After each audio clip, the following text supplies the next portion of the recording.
Alright, you rats, chads, and everything in between. Today I got a new build for you. This is my MK47 Mutant loadout.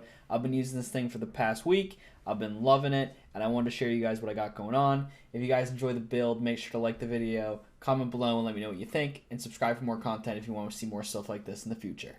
Alright, so here you're looking at my MK47 Mutant loadout. I'm going to run through the parts that I'm using on mostly all my builds, and then I'm going to go through the parts that are mutant specific. So coming in with the sights, I always use the XPS3 holographic sight, the advanced receiver buffer tube. For the foregrip, I'm either rocking the RK1 or the RK2. And then for my tactical laser device, I always go with the DBAL. Now, for mutant-specific options here, I'm going to go over two versions. One's the long, one's the short. This one here is the long. You can tell because I'm using the 409mm barrel instead of the 254. So on this build, I got the 409mm barrel. I got the PRS Gen 3 stock. I go with the GRAL-S pistol grip. And then I guess you could say... You could debate what's better, the RK1 or the RK2. I mean, looking at statistically, the RK2 will give you 2 less vertical recoil, but you lose a ton of ergo for it. So I don't really like it. I'd rather just go with the RK1. And then for the suppressor level, I'm going with the Ultra 5 sound suppressor here. So coming in at 53 vertical recoil and 36.5 ergonomics, it's really not that bad. And this thing really gets the job done. Now, going over the short version, really the only difference is the barrel itself. So this is the short version, so we're going with the 254mm barrel. Everything else is pretty much the same. You can, like on this preset here, I have the RK2, but like I said, you can go with the RK1 or RK2. It's going to feel really, really good. I know some other people, especially some of the bigger streamers, they kind of go with the T-lock, and they go with the 2-port. Yeah, they go with the 2-port brake, and then they go with the Sig Sauer suppressor. So this is also another option. Again, whatever feels good to you, will definitely work. In terms of parts, let's see. So in terms of parts and prices, so you're looking at $321,000 for this build.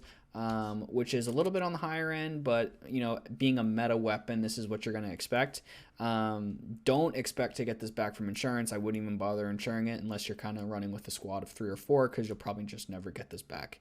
And if you do, you're definitely not getting your attachments or anything like that.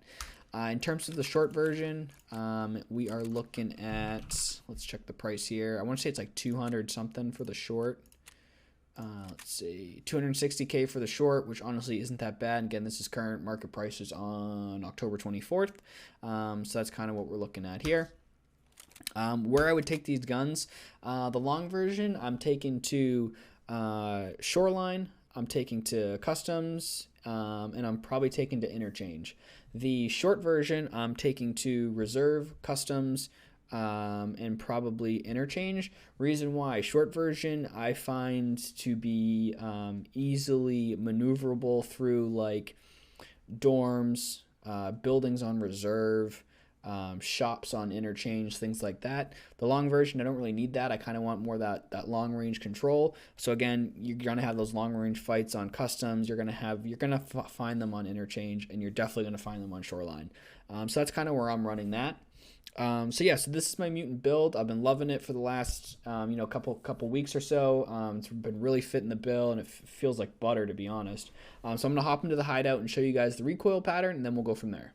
Alright, so now we're in the hideout. I'm gonna show you guys the recoil pattern with no mouse control, and then mouse control, and then we'll go over final thoughts. So as always, when I'm in the hideout, I will aim at the bottom of the target here, and I'm gonna let it come up and just show you guys where it goes. Right, so this thing jumped up about, from the pelvis area up into the mid gut or maybe low chest here. So really not a lot of recoil at all on this thing. Again, there's no laser, no nothing on right now. So again, it's really good. Now I'm gonna try and use my mouse to control the recoil. Honestly, like the first couple shots there kind of jumped up on me.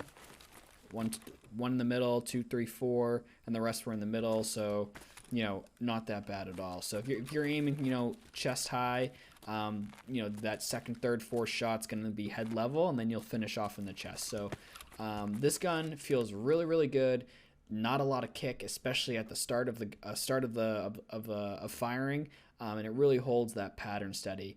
So you'll find this to be very, very useful, or very easy to use in all your fights.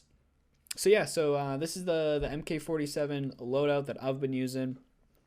Let me know what you guys think in the comments below. Like the video if this works for you, and subscribe for more content if you want to see more stuff like this in the future.